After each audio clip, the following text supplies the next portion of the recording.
जिला स्तरीय साइंस और मैथमेटिक्स जो एग्जिबिशन विभाग और संभाग स्तरीय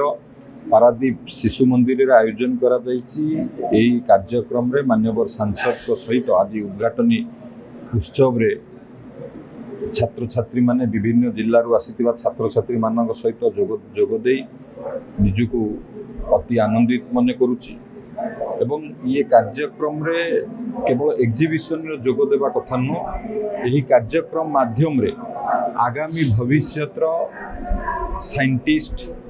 रिसर्चर इनोवेटर एंटरप्रेन्योर डॉक्टर किंबा सिविल सर्विस रे जो माने आगामी भविष्य नेतृत्व नेबे से गहन रे उपस्थित रही एवं सबु बेले साइंस एवं मैथमेटिक्स साइंस जमती आमको सबु बेले पिला माने पचारिबा दरकार शिखिबा दरकार मैथमेटिक्स जमती प्रॉब्लम रो सॉल्यूशन बा समस्या समाधान ये सब उपरे गुरुत्व देवाई छात्र छात्री मानक सहित विभिन्न चर्चा आलोचना हला एवं विभिन्न भल भल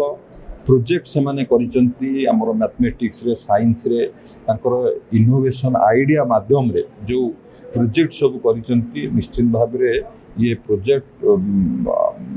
माध्यम रे सेमानक भितरे लुचि रहितबा जो स्वप्न बा सेमानकर भविष्यतर मंजी एथिरु जना पड़ुची मु महाप्रभु जगन्नाथ को पाखरे समस्त छात्र छात्री मानकर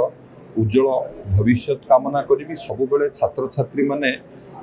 तीनोटी जिनस उपरे प्राधान्य देवा दरकार ड्रीम बिग बड़ स्वप्न देखा दरकार एवं हार्ड वर्क परिश्रम करने दरकार सबु बेले निष्ठा एकाग्रतार सहित काम करने दरकार थर्ड है जदि भी कौन प्रकार कारण से माने फेल्युअर होचंती फेल्युअर रे न डरी किभली आगु को जिबे आत्मविश्वास सहित काम करने दरकार ये तीनोटी जिनस उपर जदि गुरुत्व देबे से माने तांकर लक्ष्य स्थल रे पहुंच परिबे। आज प्रकृत जो साइंस एग्जिबिशन एठी पारादीप सरस्वती शिशु मंदिर ठारे अनुष्ठित होती एथिरे विशेष भाव रे हमर जगतसिंहपुर खोर्धा पुरी नयागढ़ ये चारिटी जिल्लार पिला माने जो माने गणित रे टॉप करिसंती तांको प्रतियोगिता रे सेमाने आज पार्टिसिपेट करिसंती अपरपक्षे विज्ञान एवं संस्कृत संबंधी ये कार्यक्रम जगतसिंहपुर जिल्लार थिबा सरस्वती शिशु मंदिर गुड़िक भितर प्रतियोगिता होछि मोटामोटी भाव रे पिला मानक भितर थिबा प्रतिभा ताकू आउरी किभली विकसित करा जाई परिबो ये एक सुस्थ प्रतियोगिता माध्यम रे एठी विभिन्न अंचल को लेकर राज्य स्तर पर्यंत प्रतियोगिता रे जो माने कृतित्व हासिल करिवे से माने भाग नेबे एवं राज्य स्तर टू जातीय स्तर पर्यंत प्रतियोगिता रे मध्य जो माने ये प्रक्रिया रे चयन होइथिबे से माने जिबे तेणु सामग्रिक भाव रे भारत वर्ष रे मेधावी छात्र छात्री सृष्टि करिबा एवं आसंता दिन रे से माने भारत वर्षर भल नागरिक भाव रे एवं भल कृतित्व हासिल करी से माने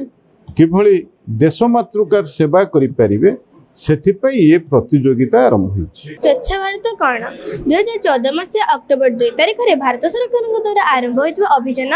जार लक्ष्य 2030 मसीहा सुधा भारत को स्वच्छ एवं आवर्जना मुक्त करवा आवर्जना कौन जो जिनस को आम व्यवहार करसिला परे फिंगी देउ एवं ताको आउथरे व्यवहार करू नहीं ताको आवर्जना बोली कुहा जाय। भौतिक अवस्था आवर्जना को तीन प्रकार रे विभक्त करा जाय यथा कठिन आवर्जना तरल आवर्जना गैसीय आवर्जना। कठिन आवर्जना गुडी प्लास्टिक गृह निर्माण पदार्थ यंत्रांश इत्यादि तरल पदार्थ गुड़िक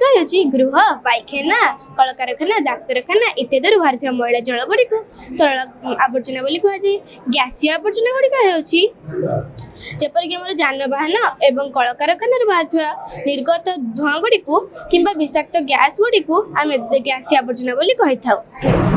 यही प्रोजेक्ट रे मु प्रथमतः आनी नेकचंद नामक एक व्यक्ति जो चंडीगढ़ से थिले से प्रस्तर उद्यान तैयार करते सब से आवर्जना निजे प्रस्तुत करते से माटी रे प्लास्टिक रे एवं केतक आवर्जना से सब तैयारी करथिले।